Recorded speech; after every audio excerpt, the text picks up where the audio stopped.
Hey,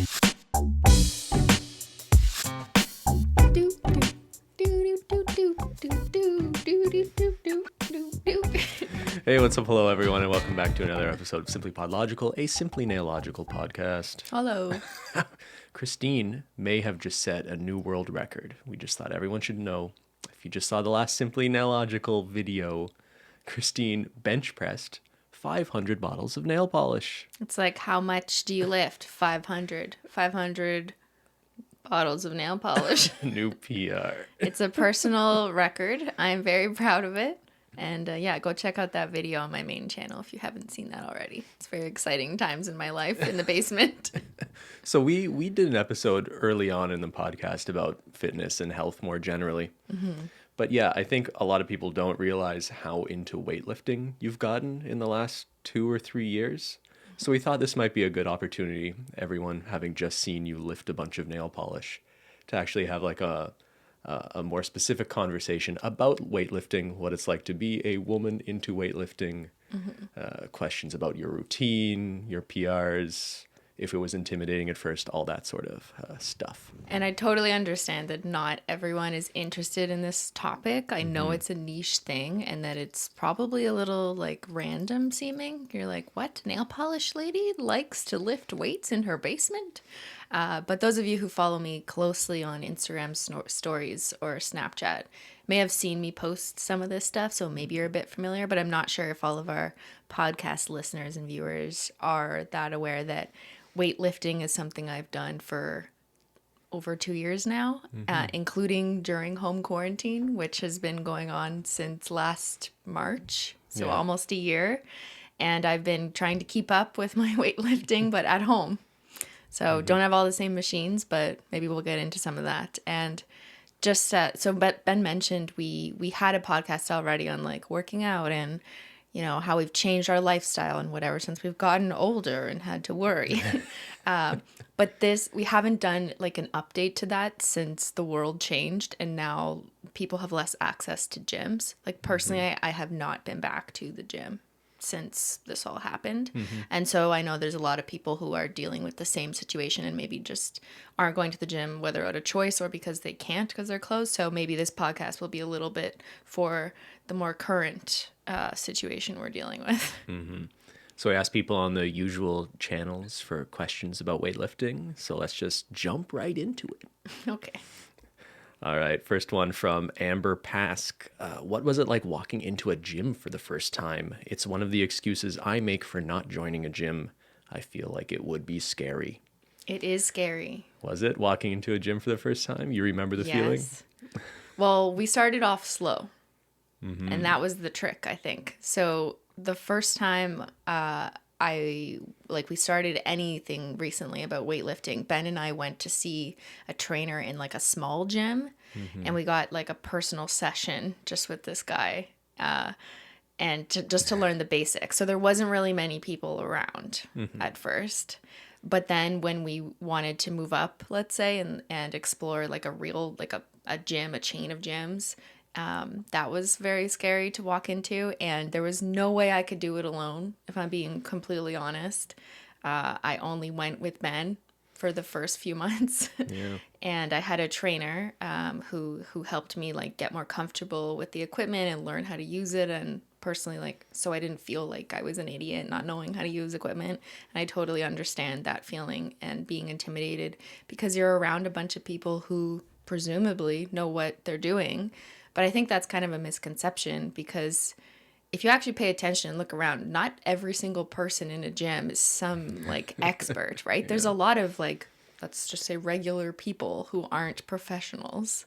Well, and even the meatheads, I don't know, if I could defend meatheads for a second, like they know the hard work that goes into being strong and looking like meatheads. So I feel like, yeah, there are some jerks at the gym, but I would like to think that some of them are just, they know the hard work that gets put in and they know you don't start off looking strong. So it's not like people are just in there judging beginners either. Just to add on to your point about going with someone like, yeah, I used to, years and years ago when I was back in university, I went to a gym too and I didn't know what I was doing. And I just went with another friend who didn't know what they were doing. And the fact that you just have doing it with someone, Yeah. even if neither of you know what you're doing, I think helps a lot and makes it feel less personally vulnerable, let's say. That's probably the best tip, is to find a gym buddy, whether it's a family member or a friend. And even if you're doing it at home, you can kind of do the same thing, right? So if you can't join up because of social distancing, maybe just like put on a Zoom together while you try and figure out a workout. Yeah. Okay, next one from Ashley Vagentic. Any tips for women who want to safely ease into weightlifting? I think I like this question because she used the word safely. And I fully acknowledge and just want to put a disclaimer out there that some of the stuff you may have seen me doing, like, it can be done in an unsafe way, which is why I never want to tell people, yeah, just go ahead and like try to do exactly what I'm doing. That wouldn't be a good recommendation. And even though I knew nothing about weightlifting, I was at least kind of aware that it looked scary. So personally, I didn't want to do something without having knowledge, knowing that maybe I would hurt myself or do it incorrectly. So when I started, I did have a trainer, and I worked with a woman, a trainer, for about a year, and then quarantine kind of hit. So haven't had a trainer since. But that, for me personally, I think was the best thing to learn from another woman, how to do this safely and what to do and how to make it work for my body type, because everyone has different strengths and weaknesses. The other thing I would say is if you have a friend or family member or anyone who just knows a bit about weightlifting, like ask that person for help, because having someone like in real life just like tell you and teach you some tips is really practical, because I fully understand not everyone can afford to hire a personal trainer. I think gyms, though, these days, like main chain gyms, have them as a more available thing that I didn't even realize you could do. I always thought that personal trainers were like, you know, $1,000 an hour service that you hire to your home that only people in LA do. But then I looked it up and realized that all the chain gyms where we are in Canada, they have personal trainer programs that aren't as expensive. I'm not saying that they don't cost They're anything. not cheap. They're not cheap, but for me, it was really valuable to hire a trainer and at least like pick their brain, get their hands-on knowledge for at least a few sessions, honestly, is like kind of baseline, just to understand, just to get some help to safely do it. And you don't need to continue for years and years. It's kind of just like how to get there safely and how to begin. Yeah, all of the advice you gave, by the way, like applies to men and women Right. or whoever, right? Good point. So yeah, I'm not even sure why the question is framed as. Well, I think there's maybe a difference in the same reason why some women just feel more comfortable with a doctor who's also a woman.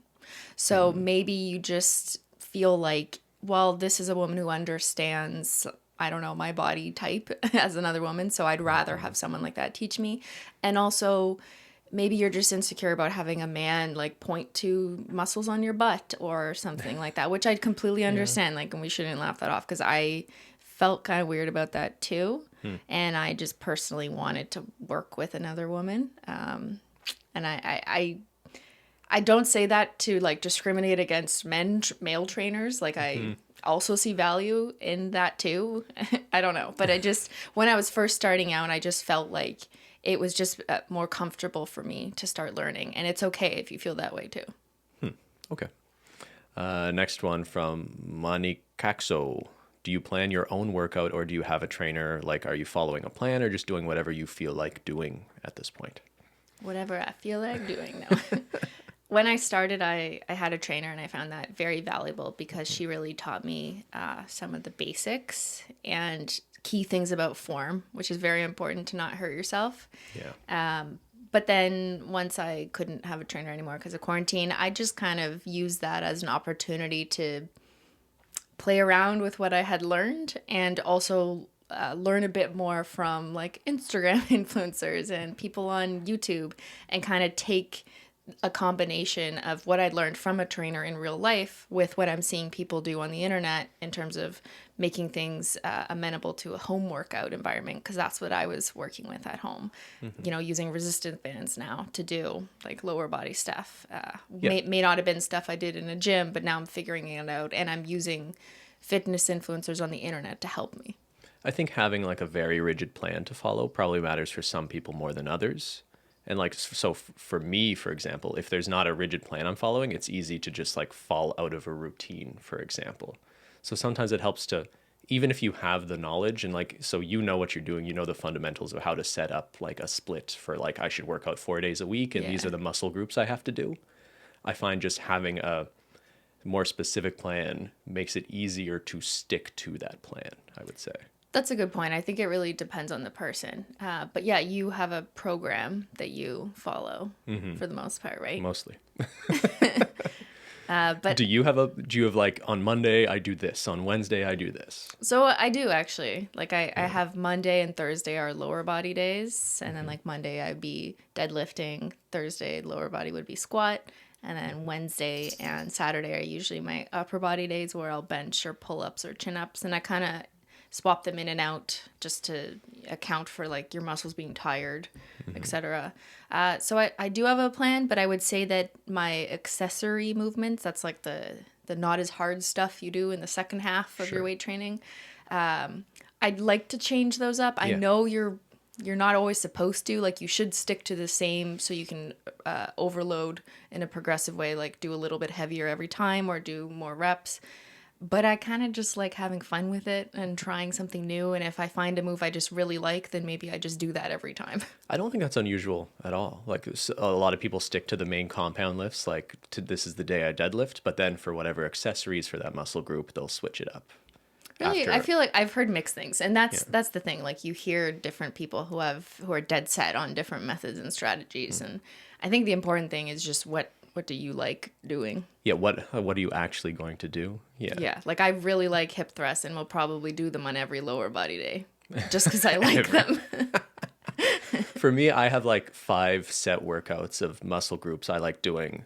And I think I pulled it from a Jeff Nippard program, actually. I kind of modified it a little bit, but it's designed for someone who's working out 5 times a week. I'm not working out 5 times a week, but like I'll just do the next one in that progression of 5, even if it's rolled over to like 8, 9, or 10 days rather than doing them all within a 7-day week, which is just an arbitrary period, really.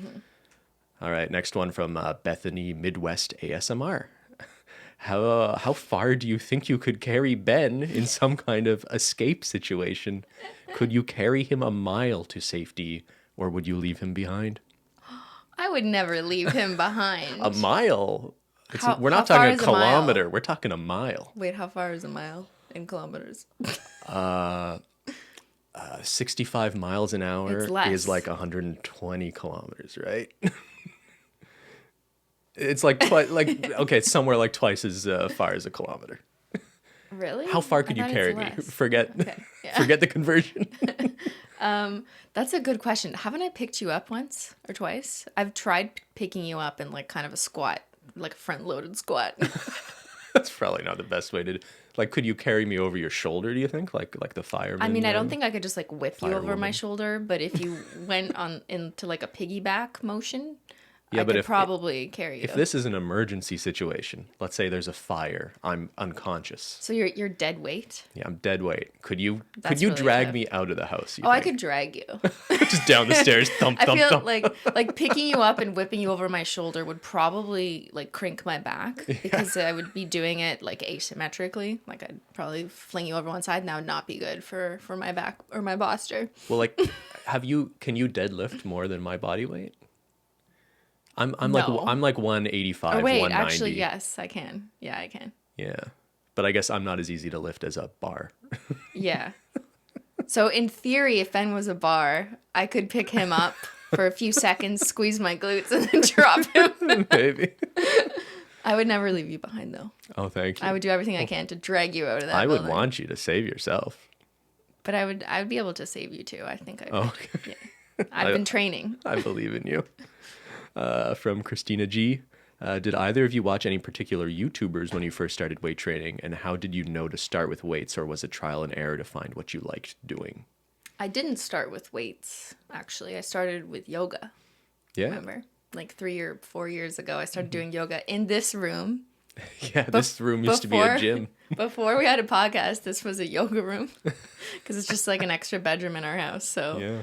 I did yoga here, and I watched some YouTube videos. I watched like some Alo yoga program. And then eventually, I guess it was because seeing people on Instagram, Really? like women doing weight training, it really intrigued me, and I thought like, wow, that actually looks cool, but I have no idea, and I'm Yeah. scared. And I had a couple dumbbells in our yoga gym, but all I knew how to do was like curl them, like or just like sidestep with them. Like I don't know what I'm Yeah, doing, yeah, yeah. and I didn't really know if that was doing anything for me. You know what I mean? Like, yeah, it's heavy, but is it doing anything? I don't know. Mm-hmm. Like, I just had no idea. Watching YouTubers and or just anyone on Instagram or on the internet was a really good idea for me, and it helped me learn about the fundamentals and the basics and the logic behind weight training. I wouldn't say it's necessarily the best way to learn how to do something for your body type or like the practical application of how to lift the bar, because that trainer isn't there in real life to like tell you you're not holding the bar close Mm-hmm. enough to your shins, or I see you're not engaging your lats. You're not going to get that from watching a YouTube video. But I found watching some of the science videos on like what is hypertrophy, which is science talk for like how muscles grow, Yeah. or why protein is important in your Mm-hmm. diet, and just watching other people's form in general. All of that is really good information that anyone can access for free at any time on YouTube. There's so many experts on that, just like there's experts in like gel nail polish, you know, there's experts in fitness and training, and that's information you can get for free. Yeah, no, that's great. We've brought him up before, but like Jeff Nippard's a great example of that, right? Like, I think you're right. It's not like a substitute for someone. Like, you can watch up videos of like what is the correct form for an exercise, but that is great. I'm not sure if it's a substitute for someone in real life, sort of pointing out and telling you how things should feel and having that real like one-on-one interaction. But it is the next best thing, and I know personal training is not going to be available to everyone. But I guess we more so used it in like watching a video, like, can you build muscle and lose fat at the same time? And there's a lot of interesting research behind how, like, that's possible, but challenging. There's a reason why weight trainers often, like, bulk and then cut in, like, different phases. Yeah, and what do those things Yeah. mean? If you are interested in the more, like, science-y explanation for why things work and what it means to be in a caloric deficit and how much protein you should have relative to your body weight and all these things, like, you could just look at it a more purely scientific sort of way too. That's one thing that I definitely learned was like the protein thing, because I never thought about that before. But then when I realized like if your goal is to build muscle and you're weight training to build that muscle, your body needs around a gram of protein per pound that you weigh. So if you weigh 100 pounds, then you need 100 grams of protein ish. If you're doing heavy weight training and your goal is to build muscle. And like I was not eating anywhere near what should have been appropriate for my goals. And I was like, oh, Yeah, people that probably makes sense. Yeah, it's hard to eat enough protein Yeah. to build muscle. And that's why people are you see guys like drinking protein shakes at the gym while they're working out. Yeah, it's not just to look cool. I will say one thing though, there's almost like too much information on the internet, and I think you almost need to just pick a few sources that you trust, because it's just kind of overwhelming everything Yeah. that's out there. Totally agree. I think there's a lot of clickbait stuff on YouTube too that I found not to be helpful, and I found to be more sensationalized than anything. So I think you got to use your best judgment. And, you know, that's the type of person, I guess, who's delivering the information. What are their qualifications? What's their history? Do they fall into the trap of just like using clickbait stuff and they don't actually have information of substance in their videos? Are they using research to back up claims that like are health based, for example? Yeah, and there's also just the reality that like different people have different preferences. Our different experts have different opinions on like how hard and how often you should train, things like that. So it's almost like you just need to pick something. Like the first time I ever got into weightlifting years ago, I just sort of picked this one program because it was simple and I thought it'd be easy to follow. It was called Strong Lifts 5x5. Oh, yeah. I think we might have even tried it like really early on, because it's just like, here are the main 3 lifts that most people who do weightlifting do. Just do 5 sets of it 5 times, and it just had a couple accessories, and it was just easy to follow something that simple. Yeah. Anyways, next one from K Marie 93. For Cristine, how much weight did you start out with, and how long before you really started to see progress in terms of strength? I love watching your fitness vids on Instagram, but get a bit discouraged knowing I can't even bench the bar. I'm sure I'm not alone in this. You are not alone. Yeah. I liked this question because it's totally true. Even though you see me benching like 500 bottles of nail polish, I started off with one. No, I'm just kidding. Yeah. Yeah. How much in weight? Like you're benching like a... Okay. I recognize that I am benching a high percentage of my body weight, let's say, because it's all relative to yourself. Remember, everyone weighs a different amount. Everyone has a different body structure. So it doesn't really matter exactly how many pounds I bench press because that's kind of irrelevant to you and your body. But I think what's important is everyone has to start somewhere. And when I first started benching, I could not bench the usual bar in the gym. So the standard bar, like the long skinny thing, is 45 pounds. Sorry, I don't know the kg conversion because I use pounds for some reason at the gym. I couldn't do it. So I had to switch to benching just what's called the women's bar. It is 33 pounds.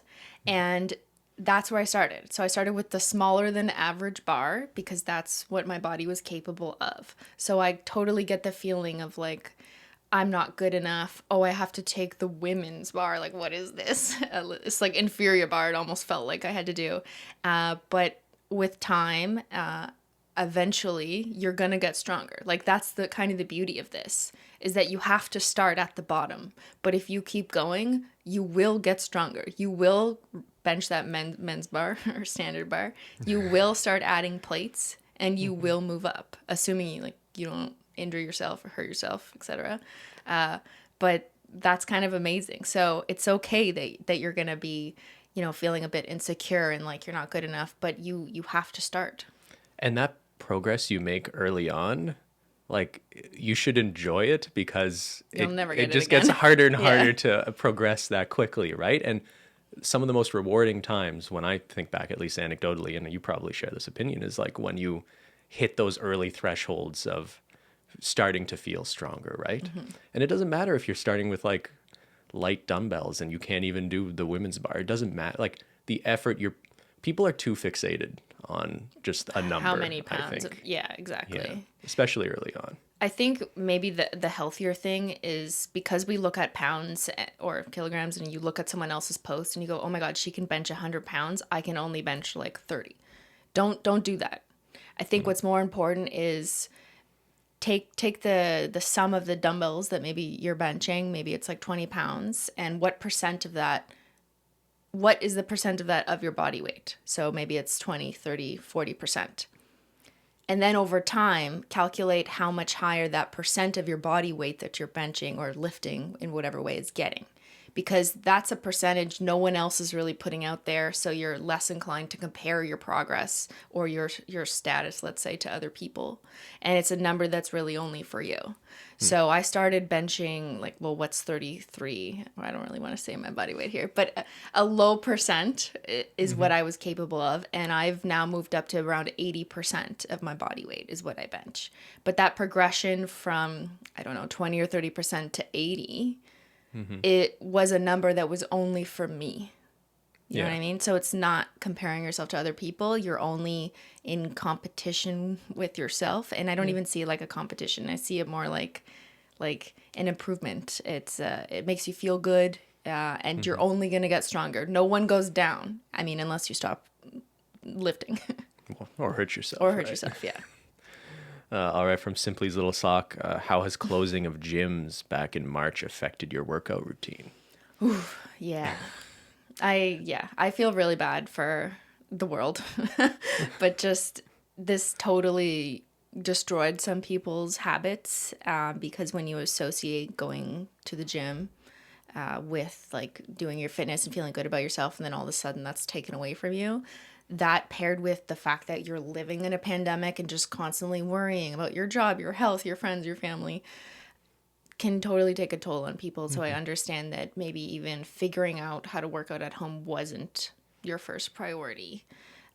With that said, I've seen so much helpful information on the internet about how to make do because we have to accept this new normal, as all the experts have told us. And I have found some good strategies, I think, to figure it out at home. So we were lucky to buy a squat rack, which is that like big rack thing you see where you can put the barbell on.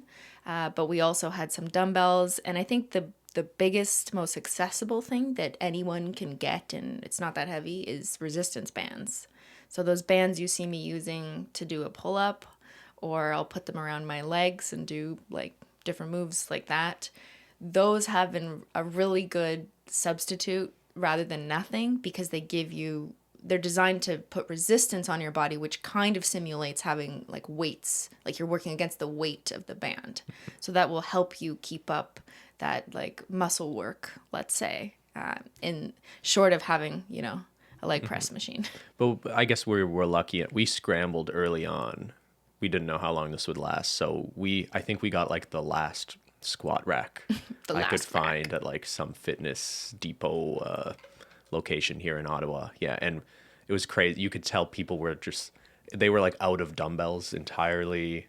Like we managed to get one of the last squat racks, one of the last barbells they had. Like people were calling them and lining up. And I think it's still the case now, right? It's really hard to find fitness equipment, even if you have a place in your house or a garage to put it. And it's all overpriced. Yeah. Yeah. It's really not cheap either. Yeah. Yeah. From the original Nene, what's the one exercise workout you miss because you could do it at the gym but not at home? Leg press. I miss the leg press because it's better for my knees, and it allows me to do the really heavy lower body stuff without loading it through my knees or my spine, really. Yeah. For me, like there's no one specific thing. It's more just I find it hard getting into like the mindset of being in a gym at home.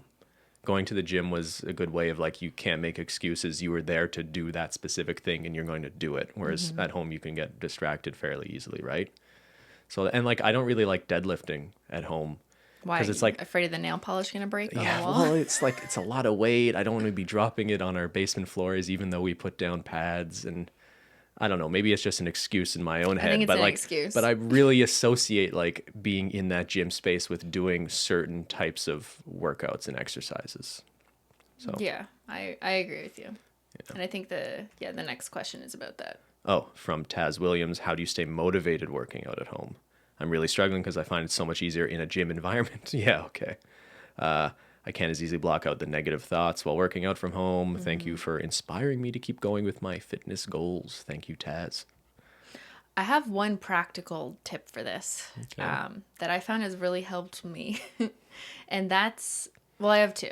Okay, so the first one is if you have someone at home that you can work out with, do that for sure. Number one is if you have a workout buddy, use them. Say, we're going to book a time, put it in your calendar, send them an invite. Yeah, you keep each other accountable, right? You're booking it in just like it's a doctor's appointment. You don't have a choice. You have to go, and you're there together. So you're not going to quit because your friend's there. So you don't want to let your friend down. So now you're doing it together. Okay. And then you'll both feel really good and happy that you did it. So that's option one. If you don't have someone, option two is to film yourself. You're probably going to be like, oh God, no. Why would you suggest that? When I first started in the basement and like didn't know if this was gonna work because here I am by myself. Ben didn't want to come downstairs. And I'm like, how am I gonna sit here, weightlift for an hour? This does not feel like a gym. There is nail polish right there. Like Ben's watching TV right upstairs. Can't watch TV? No, but it's distracting. It's not the gym environment is what I'm saying. Like there are distractions in your home. I realized that if I just picked up my iPhone, put it against the wall, and filmed myself doing each set, even if I wasn't going to post it, I felt like I had someone watching me, and it also gave me the opportunity to review what I just did.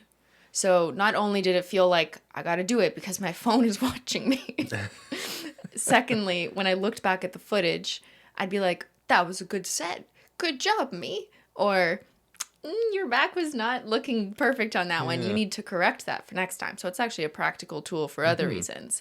And then after recording myself for, basically every exercise that I did, I had all this footage and I was like, okay, well, maybe now I should post it. Now, I'm not saying you have to post it, but I have personally found that posting stuff like I have on Instagram or whatever has helped me because it, first of all, lets people know that like I'm working out, and it gives other people some positivity and they feel encouraged. So I like being a good influence, and I see the positive feedback from that. And then of course you want to do something well if you're putting it on the internet. Yeah. So even if you don't have a lot of followers, just like posting it on your personal Instagram, and maybe you have some friends and maybe they'll be like, that's awesome, good for you. And I think that can be a good thing, and I wouldn't be as scared as you think you might be. It's like when I'm working out with you and I'm like, oh, there's a cute girl over there. I better do it properly. Is that, it's like the same thing, right? Is that motivational? It's why it's motivating. You're making sure your form's on point because I'm watching you? Yeah. Yeah. Anyways, film yourself. From What Lauren Eats, what's worse, pulling a muscle or breaking a nail? Oh my God. I hate this question. What's the answer, Christine? It's like Sophie's choice. You have to pick one. I kind of want to say pulling a muscle because, What? because I know everyone is. Because breaking a nail takes longer for me to recover from because it has to grow all the way back to swatch length than pulling a muscle. Like if I pull a muscle, like it might take like a week to get back. So breaking a nail's worse. Yeah. Oh, I thought you just said the opposite. That's why I reacted. Oh, sorry. Yeah, what's worse, pulling a muscle or breaking sorry, a nail? I misread it. I thought it was like, what would you rather? Oh, okay. I would rather pull a muscle, assuming it's not like gonna destroy me for months. If it's like a small muscle pull, just yeah, like what muscle like are we talking for 1 about? week, or like I'll miss one lower body session, like I can deal with that because maybe I need a rest day anyways. Yeah, like you threw out your back once. Yeah, that was are we really getting bad. into that later? Where you basically couldn't, you had to lie down for like days. I couldn't even edit my videos. Like Yeah, I couldn't. you I couldn't could not sit in a chair, right? Yeah. So maybe you'd rather break your nail than that. experience that. Yeah. But if you're just talking like a regular, I don't know. Like I pulled my neck for, and yeah, it hurts and I can't look to the left right now. But I have a feeling that it'll go away in like a few days. So like whatever, it's You fine. just need a body massage. I just need to relax. From Chelsea Vento, did you ever feel intimidated by the man cave section of the gym? I remember going to the gym in college, and the free weight section was always bombarded with huge guys and what seemed like lots of angry workouts. So I would hide in the upstairs part. You men are so angry. Well, it's those college guys. That's like a lot of Yeah. guys are doing steroids at the time, right? Yeah. Depending where you went to college. I mean, I'm always intimidated when Ben's in the gym. Oh, yeah. All the men in the gym. No, I totally agree. And the answer is yes. I have been very intimidated by that free weight section where there's like 5 benches and there's just sweaty boys everywhere and they're just throwing their weights and you don't know whose is whose because you're like, I don't know if I can touch these. And yeah, it's intimidating, it's scary, and like I mentioned earlier, the way that I eased into that sphere and like walked to that side of the gym was by eventually slowly easing into it and working with a trainer and going with Ben when I wasn't always with a trainer. I'd go with Ben, or you could go with a friend, partner, anyone, and just get more comfortable in these spaces. And over time, I think I realized that the men or whoever really else in the gym don't give a shit about you. Like they're not looking at you. I think I don't know. In my experience anyway, I think in our experience, most people are just minding their own business, I think, right? Yeah. And if you just sort of carve out your own space for doing what you want, you just claim your bench, claim your rack, and you're just doing your own thing, and you're just sort of focused on what you're doing. I feel like I hope of it. Like, I don't know what it's like being a woman at a gym and having men look at you. I know that happens. That's you the next see it question. happening. Okay.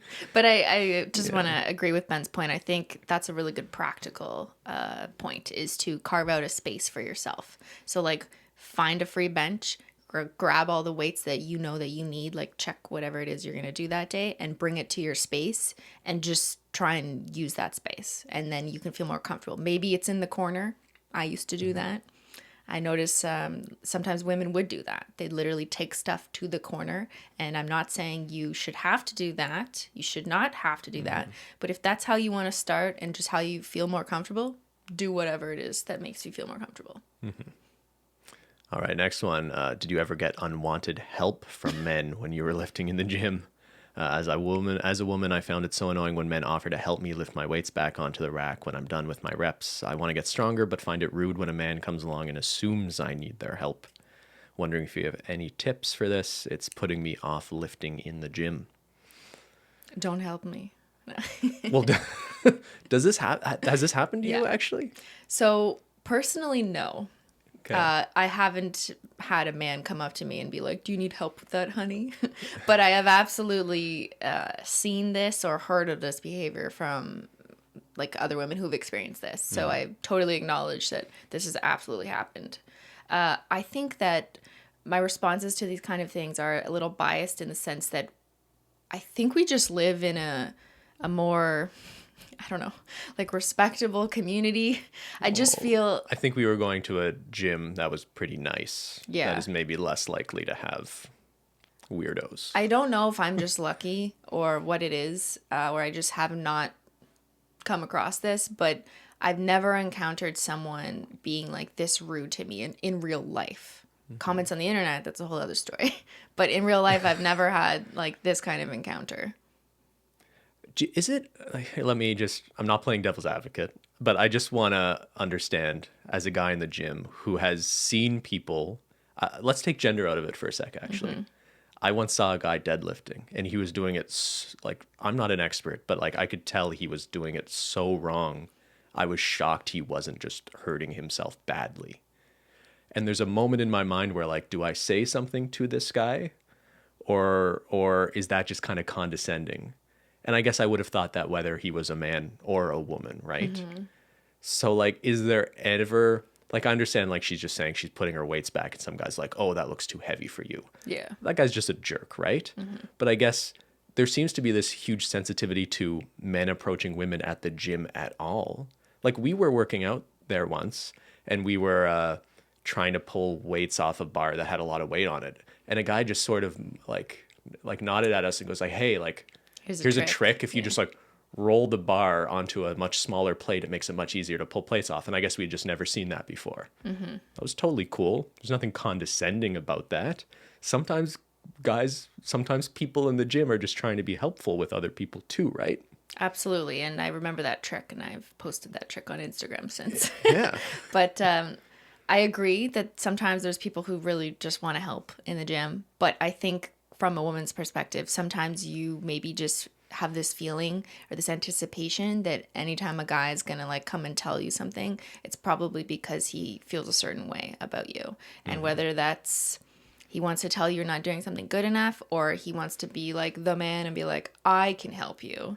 That's like never a good feeling in any situation, whether it's in a gym because you feel like you're the inferior, less strong gender, as is stereotyped, or just elsewhere in life where a man's like, let me help you with that. This is just like embedded in the feeling of like being a woman and turning around and expecting a guy to be like, do you need my help? Yeah. So I totally understand that. And I think the appropriate like response to that would just be like, no, thank you. Yeah. like no, I don't. I know what I'm doing. I'm good, thanks. Like you don't have to be rude back. You could just be like, nope, I think I got this. But you don't have to be nice back either. Yeah, you don't have to be nice. You could just a simple like, nope, just lift it up and put racket in front of him. Yeah. Leave me alone. Next one from Kat Brent. Do you think women are looked at differently than men when they weight train? I feel like with men it can be so celebrated, but with women there's often an undertone of thought that a woman won't look feminine anymore if she lifts weights. I've seen this comment, and when I follow some fitness influencers, sometimes I'll see comments under like, you better stop, you're starting to look like a man. Ugh. Yeah. And well, this is very popular fitness influencers, just an example of some of the stuff that they hear. Like, I don't hear that stuff because I'm not a popular fitness influencer. But yeah, there is this kind of stereotype that like a woman who lifts weights will look manly because for some reason we've all decided that lifting weights and muscle is inherently a man thing. I don't know. I'm not saying women should work out to meet the aesthetic desires of the male gaze, but in the men I know, I think a lot of men like strong looking women now. Like the sort of CrossFit girl who looks like she Yeah. has a nice butt because she works out and not because she just got ass implants. Like that is a popular, that Yeah. is a common idea of the attractive woman in our culture now, But I what think. about muscles on the upper body? Like, I understand what you're saying about lower body, like booty gains. Yeah, men like that, I'm sure. But Yeah. Well, who cares what men like, right? That's not yeah. why women are working out. But But there is this fear that, like, as a woman, if I bench press, if I start lifting weights with my upper body, or if I do too many pull ups, I'm going to look like a man. I first of all, it is really hard. I'm not an expert, but I can tell you just from like having watched and listened to experts that it is so incredibly hard to get as jacked as what you think as like some like pro weightlifting male. For a woman to achieve that look, it is so hard. And yeah. trust me, if you just like pick up a dumbbell and start chest pressing, you ain't gonna look like that. Yeah. Oh, if I bench press once, I'm gonna not have boobs anymore. Like Like, is no, that the concern? that's not like it's not the concern. No, everyone's body type is It's different. true. Yeah. And that's the thing though. Like there are just some women who have less breasts naturally, who have broader shoulders naturally, whether or not they weightlift. Like Yeah. Yeah. there's just everyone has a different body type. And I hate that muscle, like or muscle definition, especially on your upper body, seems to be tied to like looking masculine. I don't understand that because that kind of just discourages women from wanting to be muscular, which by definition is being strong. So why are we why do people ever want to discourage women from being stronger? Is it because the men are intimidated? Could that maybe that's it? I've We just want solved the it. women to be relying on us to pick up heavy objects. Exactly. So that is the whole game of men. Don't fall for it. That's a And patriarchy. strength is important as a woman. Grow those muscles everywhere. Is my Yeah, advice. being strong is important. If aesthetics is part of your motivation for working out too, I don't think that's a problem. Like if you gear your workout because you want to look a certain way, I don't think that's, I mean, I guess by definition it's a little bit superficial or vain, but like whatever, that can be your motivation too. So, Well, like bodybuilding is a thing where people care about their physique. Like that is their motivation. Whereas powerlifting, for example, the motivation is not physique, it's how strong you are. So it kind of just depends like what you like. Personally, I prefer the powerlifting mindset, which is how strong can I get? I don't really care what I look like. Like or that's not the goal. Like I mean, I'm not saying I don't care at all, but it's not the main focus. sure. From Nailify Life, there's a lot of people saying that women should dress modestly because men can't control themselves. Ban. A lot of people say this. Do people say Do you this? hear this? I mean, Someone says this. I guess in some places more than others. In private schools, they say this. Well, yeah, I just think so. Women shouldn't be allowed to wear makeup or show any shoulder skin at the gym or anything like that. No right? ankles. Absolutely. Ankles are scandalous. They should be responsible for how men respond. Well, you wouldn't want a guy to fail at his set because he's distracted by some girl's butt. Like what a gross mindset this is. Yeah. Sorry, not to suggest the person asking this question, I'm sure doesn't feel this way, but like, what do you even say to that? I think women should dress how they feel comfortable, that is practical and effective for whatever workout it is they're doing. That's me. And also, well, I said comfortable twice, but like I think your personal comfort level will vary from other people. I personally don't want my cleavage out at the gym. Okay. And it's not because I think I'm going to distract all the men in the place. It's just like, I just don't want that at all. I just don't want that attention. And I also think it's impractical if my boobs come out while I'm like doing a downward dog stretch, you know? Okay. And when I'm bench pressing, like I don't really want them falling out at the sides. So it's a little bit of both. But I think what's most important is how are you comfortable? Because if a woman is comfortable wearing a tiny sports bra, then whatever. Maybe that's just like they breathe, their skin breathes a bit better, the sweat wicks better. Or maybe they just like the feeling of their skin on the mat. I don't know. But that's a personal choice. And I think you should dress how you feel comfortable and not worry about what other people think, unless there's like a anti-nudity rule in the gym, and maybe you can't be completely naked. I guess there is a reasonable limit to this. Yeah. Yeah, and sometimes people dress, men and women sometimes I think dress at the gym in a way where they want people to notice them. Do they? I do not want people to. When I used to go to the gym, I did not. Like, I wanted the opposite. In fact, I was wearing more clothes than average. Like, you'll see sometimes guys in muscle shirts where it's like just the bands and like they'll want to show off how muscular they are. Yeah, good point. Right? But it's also like self-motivation, because I see those people like looking in the mirrors as they're flexing, and maybe they want to see the muscles work. And I think not all of that is vanity, because some of it can be practical. Like, if I'm doing a shoulder press, I'm going to look in the mirror to look at the exact muscle that's being activated, to make sure I'm, at 90-degree angle or whatever it is. And I think there's a lot of reasons why people might wear, less clothes around their shoulder area to see things like that engaging. Mm-hmm. It's kind of like a pool, though, right? Like, people are like wearing bathing suits and stuff. What kind of bathing suit? Yeah. Well, it's like you can wear whatever bathing suit you want, but is it completely unexpected when people who are attracted to your gender or sex like notice an attractive person wearing little clothes? Like, there's just a way of being respectful about not like staring at Don't stare at people in the gym. Yeah, just don't stare at people. How about that? Yeah. All right, next one from Andy for Ben. Yay. Do you ever feel bad for not working out as much as Cristine? Or do you work out just as much and don't like to share it? Tell us, Ben. I don't think I share your motivation of like filming myself and. Why not? Well, I guess I did kind of admit that I agree with you when you do film it or when you're around someone. I think there is a little extra motivation to do it better and properly.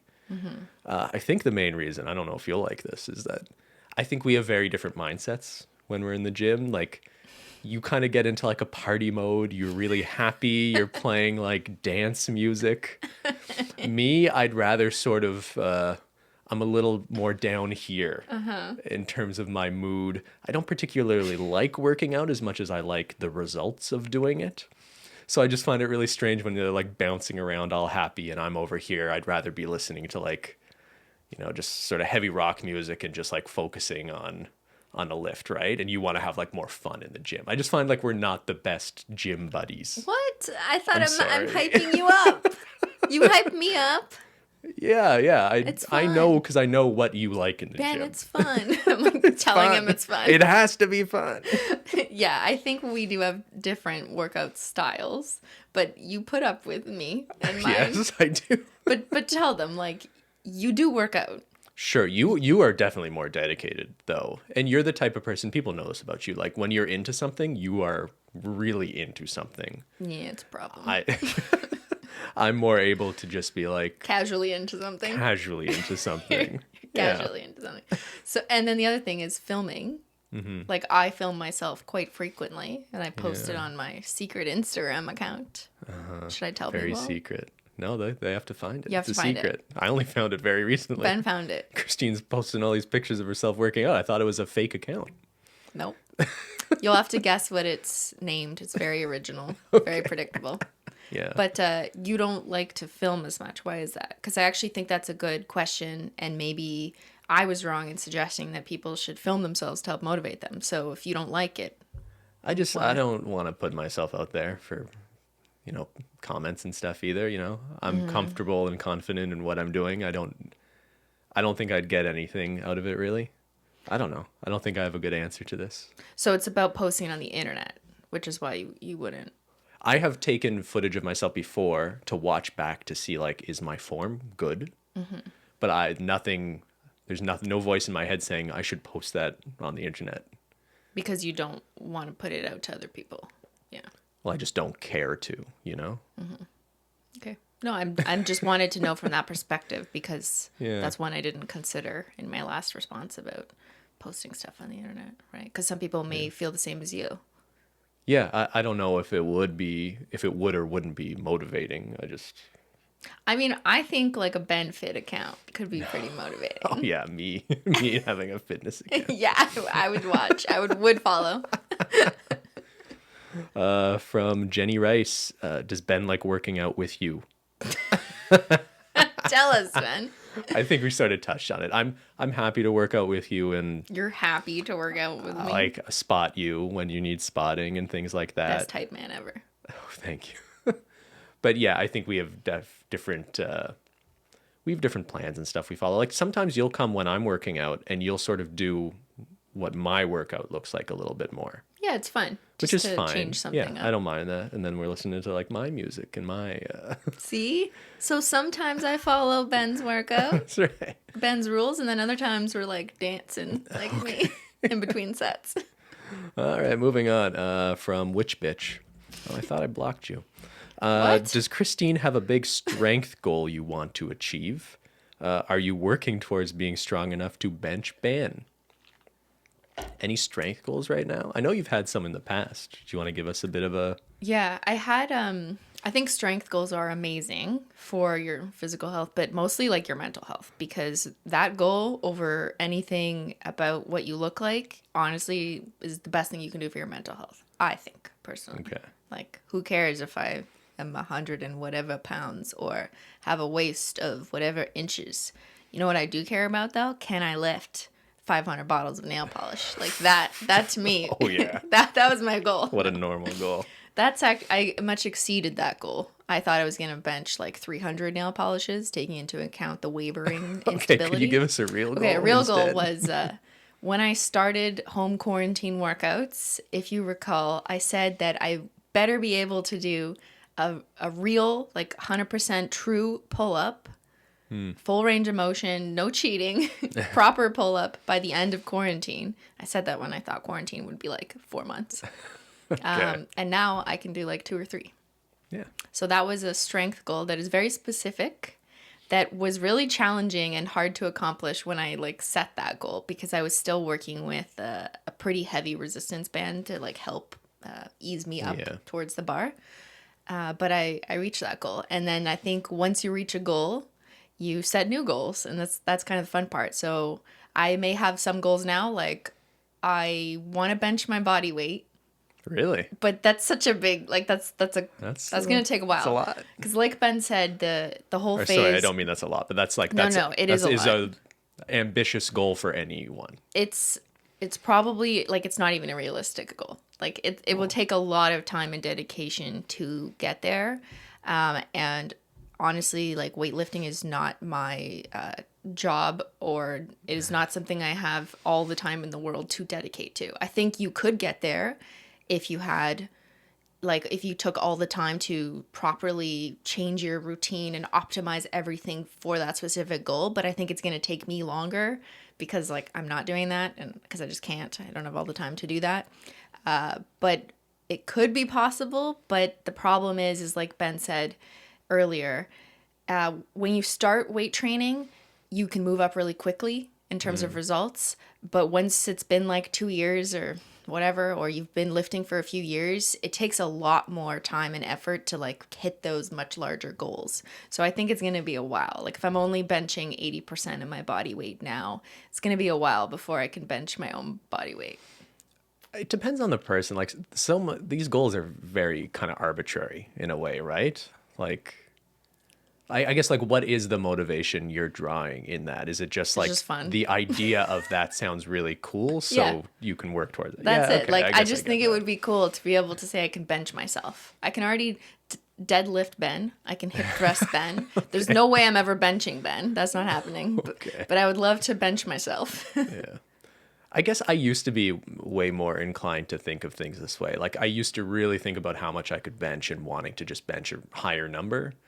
And I think for me anyway, I have a healthier mindset now about like knowing how I feel after a workout, that I feel like I got a good pump, that I'm sore in the right way, matters to me way more than just hitting a certain number. Is there a certain fear there, like a fear of not hitting that goal? And so that is kind of makes you not want to say I have this goal? So partly, I don't know if you want to, this is more of a Cristine podcast. No, this is a both. I hurt my shoulder pretty badly back in the day, benching, and it's sort of never been the same. And I really should go to physio doing it, but I was benching improperly for a long time. And now a lot of the stabilizing muscles in my shoulder, yada, yada, yada. Long story short, I have trouble keeping good posture in a bench. And it makes it harder for me to bench heavier. And this really frustrated me for a long time. But now I find if I just bench a little bit lighter mostly and maybe adjust how balance my intensity with how many repetitions and stuff like that, I think I've found a better place that makes sense for me, that is less likely to cause injury, for example. That's a really good point too, because you shouldn't set goals in a way that may result in injury, right? You have to take those things into account. And sometimes you can't do everything that you would love to do because of an injury. So you're being smart. So maybe you have different goals. You just want to be able to bench the reasonable amount that's good for you in your shoulder, and you'll do like more high reps, more frequency, and just continue that and grow your strength that way, as opposed to like, I'm going to do the maximum amount and my shoulder will probably dislocate. We're getting old, our bodies are going to fall apart. Yeah. From SimplyPodLogical, do you get negative comments often, and how do you deal with them? I don't get them often. Okay. But that's because I don't have a big fitness influencer account. Ask that's any really why. female fitness person. I have absolutely seen horrible, disgusting comments on women influencers who are like fitness accounts, for sure. Like disgusting, more than I have ever seen on myself. But if I'm just talking about me here, I've seen a couple. And it kind of surprised me because I guess I assumed that this tiny account that I have for my fitness and the occasional time that I do post it on my main like stories, the comments I get are overwhelmingly positive because they're you guys. They're you guys who like just like me as a person. You're not a random person following me for like fitness, because if you were, then maybe you'd have something to say. So I guess I wasn't expecting any negative comments, but there were a few that unfortunately I remember, because you tend to remember the comments that kind of stick out like that. Yeah. One of them was, if you keep going, you'll get fit. That's it? That was the whole comment? Excuse me? Okay. That's weird. That's pretty mild. It feels kind of patronizing, like, you're doing good, sweetie, but keep going because you're not there yet. And that's never a nice thing to say to anyone. Also, like, who do you think I am? Like, what? Do you think I'm doing this for you? You think I'm doing this for some competition? Maybe they're just trying to motivate you. Keep going. Yeah. Another one was, I'd posted a picture of, like, not before and after. I don't do those kinds of things. I hate that stuff. But I had a picture of me on the elliptical from way back when I painted my nails, when I was scrawny. I'll call myself that. Okay. And then beside a picture more recently where I'm like flexing my muscles or whatever. And then one of the comments was, I'd rather be somewhere in the middle or something like that. Cool. Like, keep your opinion to yourself. How about that? Okay. If I, as a human, observe someone's body on the internet and compare myself to it, I never then say what I think about that to that person. Yeah. Like, there's a difference between thinking something and saying it. And I just don't understand that, taking that step of like deciding I'm going to comment this to this woman and tell her I'd rather be in the middle, as if to suggest like my after was like too far in the wrong direction or something. Yeah. Like, Yeah, it is weird that people feel no inhibition to just comment things like that. And then another recent one on my main video I just posted, benching nail polish, was, you're not even that ripped.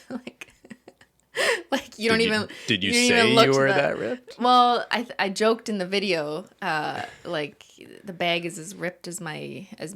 I don't remember. Oh yeah. Like I made a joke. Serious about like. It was a joke, but someone in the comments was like, she's not even that ripped. Like, I've seen women who are way more ripped. Like, I know. Like, yeah, I've seen them too. I follow them.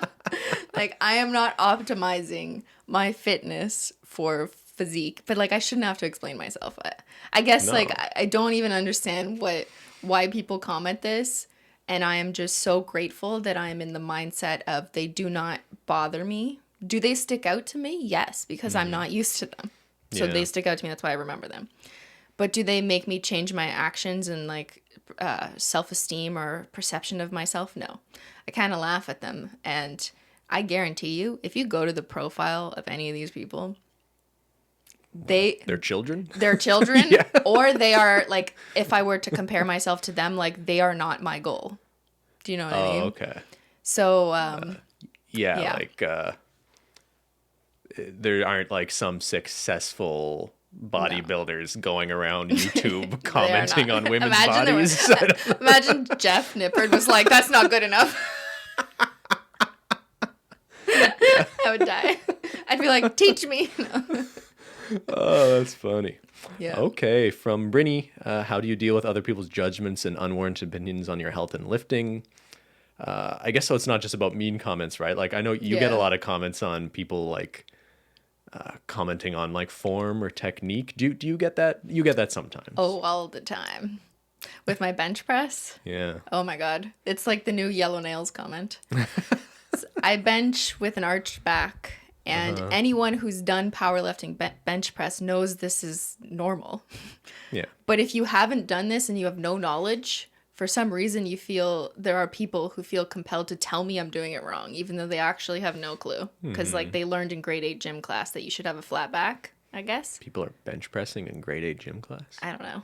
I don't know where these. I don't think you need to. I don't know where they come from. Rationalize it. But there are people telling me I'm doing things wrong, and then someone who likes me and listens to me will defend me and comment under, be like, actually, she's worked with a trainer. This is what works for her. You shouldn't comment on things. And I appreciate people like sticking up for me, but also I don't really care if people don't understand it or know. However, when I did explain that this was a thing that I did and it was common in my more recent video, I did that because I knew that maybe there was just like a little bit of education needed because it does look weird. I understand. So sometimes I occasionally do offer that just as like, here's a little bit of education. Well, it's a bit of a controversial thing in the lifting world, right? Yeah, I like guess so. I don't totally know it, but like for a while the trend was people like arching it so much where it was almost like breaking cheating. the rules of Yeah. it. Like I think technically you have to have your shoulders and butt on the bench. But if someone is mobile enough that they can arch their back to the point where their lift, first of like all, 2 it inches. shortens how much your lift even is. It's like, it's kind of a controversial thing in the Yeah. weightlifting world, right? For sure. And there is that. And I'm not saying that doesn't exist. But just for the...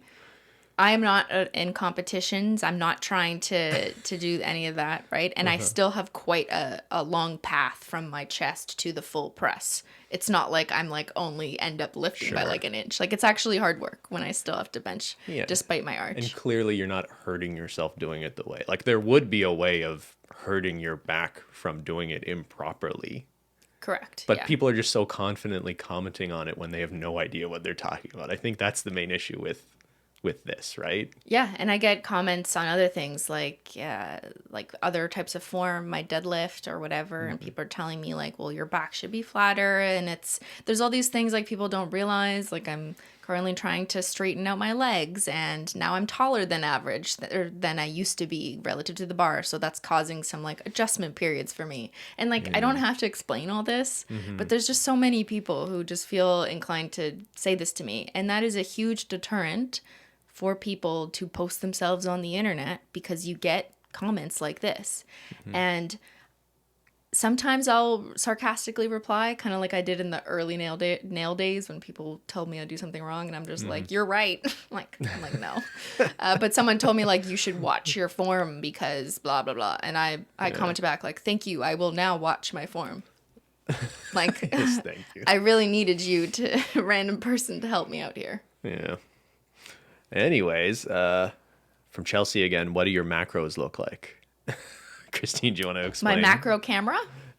No, your macros. So macros are a common term in the diet fitness world where it basically means what are you eating? And macros consist of protein, carbs, and fats, right? Yeah. Right, Ben? Yeah, sure. Yeah. It's basically how are you eating, and people use this to optimize their training. Like if you want a higher percentage of protein in your macros, like you would adjust and like calculate it that way. Is this something you actually track and do though regularly? No, it's not. Right? In part because I am not really trying to optimize for some competition, except the bench I already did. No, I'm just kidding. I also don't care that much. You don't care? Well, here's the thing. Like, I guess that's not accurate. I do care that I get enough protein, but I don't feel personally the need to like look at every single slice of whatever I eat and count how many carbs versus fats it is and optimize that way. I mostly just care, like, am I getting enough protein? And then generally speaking, am I eating healthily? Am I getting vegetables? Like, I remember when we first started getting into weightlifting a little more seriously, I think we did start tracking some things. And then you sort of start to recognize like, oh, this meal is generally good and has this amount of protein. And you start having, you stop having to just specifically record everything. If you're not super dedicated and into precisely recording everything, you just sort of know what it means to have a healthy diet that is getting you enough protein, for example. Yeah, that's a good point. And I think it's whatever works for you. Some people aren't comfortable tracking everything they eat because it can like trigger things, which I totally understand. And the only time, like Ben mentioned, that I did track them was just to get some understanding of like, what am I eating? Am I eating enough protein? And there's only one way to find out, which is to track it. So I did for like 2 weeks to kind of figure it out. And now I know how much chicken, per meal is what I need. How many scoops of protein How many scoops of protein powder. And generally speaking, just like what's a good balanced diet. And since learning that, I don't track. It depends on the person. For some people, I think it's incredibly helpful to know your BMR, your, was it basal metabolic rate? Basically, like just by being alive, there's a certain number of calories your body is burning. So, like even without doing any exercise at all, if you were to eat under that number, you'd lose weight. I'm not saying that's a healthy mindset to have with it, right? But actually, we were watching the H3 podcast the other day. Oh, yeah. And Ethan was talking about, I think it's Nutrisystem. Anyway, I don't know anything about Nutrisystem, but according to him, it's like at least the start of the program, he's only eating like 1,000 calories a day. And I guess, because that will be below almost anyone's BMR. Yeah. So you're just going to lose weight, but you're going to feel terrible and starving all the time. And then you're going to binge right after you're done. And it's totally not sustainable. Yeah. It's like scientifically, in theory, that would work. But mentally, no one does that. But that's totally not sustainable, right? Yeah. Yeah. So there's different ways of approaching that, right? So like maybe you only want to consume a little bit under what that sort of baseline is for you, but then you have enough energy to actually do some types of exercise or weight training you actually enjoy doing, and then I think you'll have much better results. But it does depend on your goals. Like you said, to do a little bit under that number, that's if you want to lose weight. Yes. Right? So if you want to build muscle, you wouldn't want to do that, generally speaking, right? You probably want to have more food. Yes. Yeah. All right, from Jessica. Knowing you have bad knees, are there any modifications that you implement with some exercises? If so, what are they and how do they help? Bad Knee Club, what up? Everybody in the Bad Knee Club say yeah. Stand up. I mean, don't, because it hurts. No. Okay, so I got really good advice from a physiotherapist early on about what to do with my knees. Now, that being said, everyone with knee problems, it could be a different reason why you have a knee problem. Yeah. So mine was I had a hyperactive VMO. The muscle was like crawling on top of my kneecap when it got too swollen and it was overworking itself. And part of what helped me was basically fixing the weak muscles in other areas. So apparently I had really weak glute mediuses, which is the side of your butt. And as a result of those being weak, my knees muscles kept like overworking on the inside and my knees were caving in because my glute side muscles weren't strong enough to like pull the body apart when squatting and so on. So I did a bunch of glute medius isolation exercises. Like if you literally Google that, you'll find a bunch. There's like hip abductions and things with resistance bands and sidestepping. And you can do a lot of that without gym equipment, actually. There's a ton of that. Like physio taught me a ton of at-home exercises. You basically just need a resistance band. Trying to do like lunges or unilateral leg stuff. So like a single leg at a time to work on each side. It helps isolate specifically. So I think like in a nutshell, basically my physio told me I was just weaker in other areas. And if I worked on those, then my knees wouldn't be so bad. And you know what? As much as I didn't want to believe him and I wanted like, no, just give me the magic pill. Just give me the magic acupuncture on my knee. Knee sleeves on? Yeah, just knee sleeves will totally fix my problem. No. Yeah. He was right. And my knees have improved so much with like how much weight they can withstand in certain squat moves because I've strengthened the very specific muscle that he told me I needed to work on to help alleviate the pressure on my knees. And he was right. Yeah, no, that's great. I mean, in some cases though, maybe there isn't just a solution, that there's a deficiency anywhere, and maybe you just need to tailor what you're doing around your weaknesses as well. And I will say that I have not solved my knee problems for sure. I will never squat 200 pounds because my knees are just still bad, but they are nowhere near as bad as they used to be. Yeah. So I know I'm not going to be doing like heavy squats relative to like how much I can deadlift, for example, and I have to be careful. And I'm just continuing on with the isolation exercises that help strengthen the other muscles to basically benefit my knees. Yeah. All right, just a few more. From One with Wolf, what are your favorite squat-proof leggings? Good question. I never film directly from the back on purpose. Oh, yeah. Or like I rarely do because I don't really want people looking at my butt. But I like the Lululemon Aligns, and Alo Yoga has Alo Soft line. They're squat-proof because they're heathered. So like in a darker color, I don't wear light color leggings really, but anything that has like a heathered texture on it, is usually better at being squat proof, I find. Do you know what that means? Squat proof means like less see-through. Yeah. So right? When you're squatting down, the fabric completely stretches out. So you don't want anyone seeing like your underwear or your ass crack. Do you wear underwear under those? I do. Is this too much information? I don't know. I always wear underwear, yeah. Okay. Ben's like, do you wear underwear? From Gaelic Garlic Girl. Amazon page list update for home gym things you would recommend? Link down below in the YouTube video description box. I have on my Amazon. I do. I have on my Amazon influencer storefront. I have a section for home workout equipment. Oh, yeah. Disclosure, affiliate links, yada yada yada. What's on there? Like bands and stuff? Why don't you check it out? Links down below. Okay, come on. All right, and last round from Selkie. So many people have an unhealthy relationship with food and exercise as it relates to weight and body image, even falling into eating disorders. How do you avoid those mental hazards while working towards your fitness goals? Have you ever known anyone with an eating disorder or unhealthy behaviors with their body? And if so, how did you navigate that? I think a lot of people, especially women when they're young, can relate to this because the focus when I was growing up was on like being thin, like a supermodel, or Kate Moss was the thing when I was in the 90s, especially. That was really bad, right?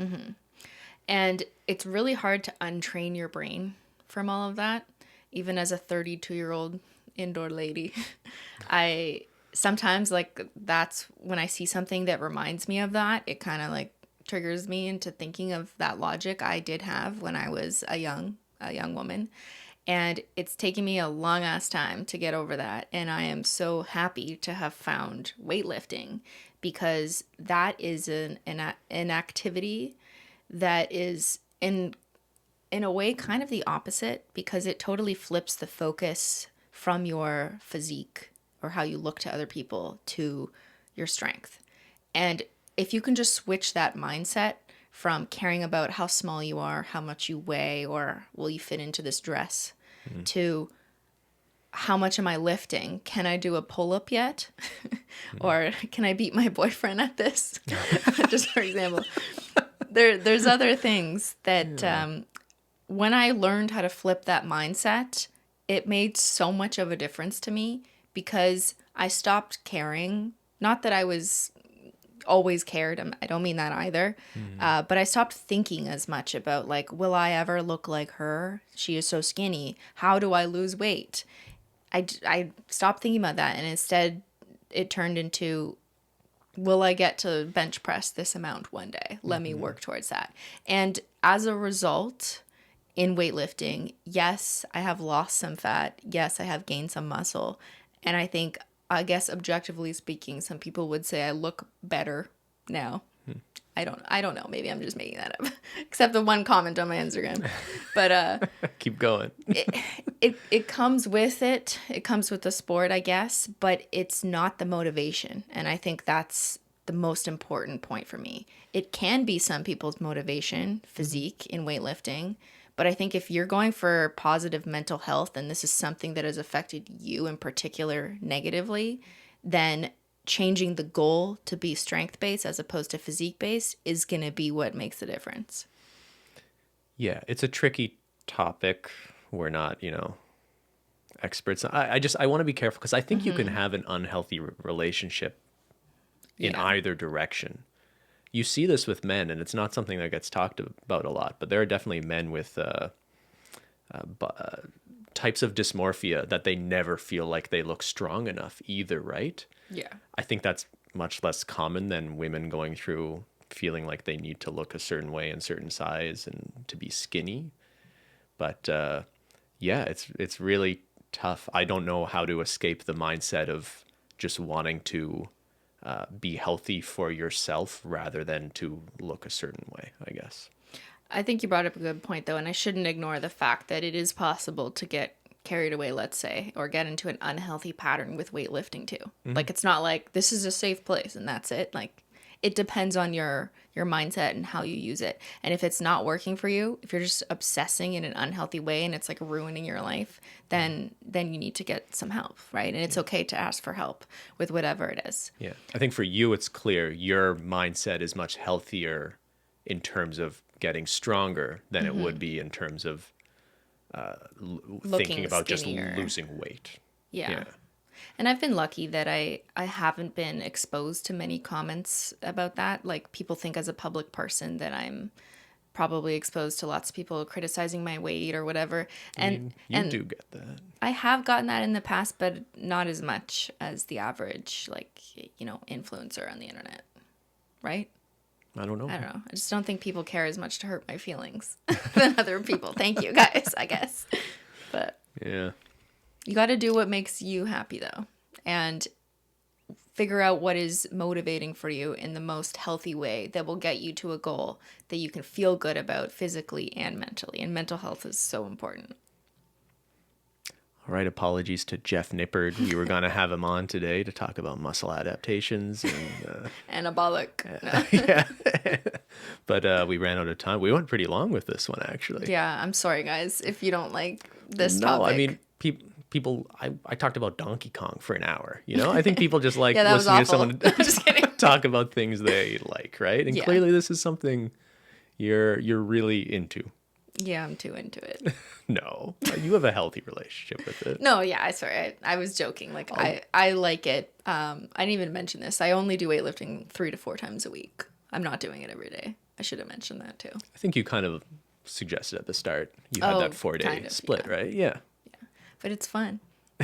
It's fun. But if it's not fun for you, that's okay. Too. Maybe you like dance. Maybe you like yoga. Maybe you like hiking. Maybe you like peeling bananas. Has being a public person in any way changed how you approach exercise or what you would do at the gym or things like that? We didn't talk about that much at all. You mean like if people recognize me at the gym? Yeah. It definitely made me nervous knowing that I was Simply Logical and maybe someone would recognize me. And I think I would have joined some group classes if it weren't for the possibility that someone may realize who I am. And it's not because I think I'm like so important and everyone's just going to stop and take my picture. It was really just an insecurity. Like, I just didn't want people to judge me because this was at the beginning when I didn't know anything about fitness and like really didn't feel in shape and got exhausted very easily. So I definitely didn't want to put myself in what felt like a vulnerable position where people would recognize me, potentially take my picture or share. I just did a workout class with Simply Logical. She wasn't very good. Yeah, no, I guess this is maybe too esoteric a topic, but yeah, that's it's kind of a very bummer. different problem or issue than the average person would have, because if you're an average person in a class, no one else gives a shit about But maybe you. it's just an intensification of the feeling like other people care about you not being good. You know, a lot of people can relate to that. This is just a layer added onto. Like we've It's both like been a privacy recognized at issue, the though. gym too before, and that's Yeah. hasn't been too weird, right? No, it's been like, there was one girl who was really nice, and she said she was a university student and she really likes, my education stuff, and thought it was cool that I was at her gym. Yeah. Like, there's nice people too, but when you're working out, you're just by definition like more vulnerable because you're sweating. It's hard for everyone who's working out. That's the whole point.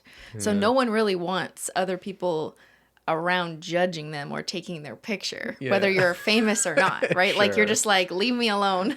I need to focus. Well, it's like when Mel Gibson filmed a movie in Ottawa and then showed up at her gym one day, and people just kept bothering him. That's and a you great and point. I just were like looking at each other like, just let the guy lift weights. Yeah, Like, I remember that. So we were downstairs and someone mentioned that Mel Gibson was upstairs. Yeah. Everyone on our floor just like runs upstairs to go look at him.